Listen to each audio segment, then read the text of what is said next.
बघा आज आमचा बेसन भाकरीचा बेत आहे.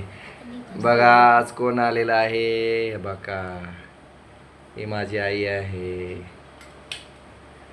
आणि हे बघा हे बेसन भाकरीचा बेत आहे आमचा. या खायला. हे बघा अरू मम्मी की भाकर गोल गोल. हाय.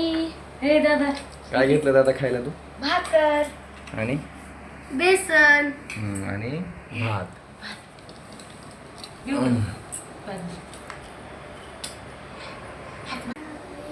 आज बघा हे आम्ही सगळे बसून जेवणाचा स्वाद घेत आहोत.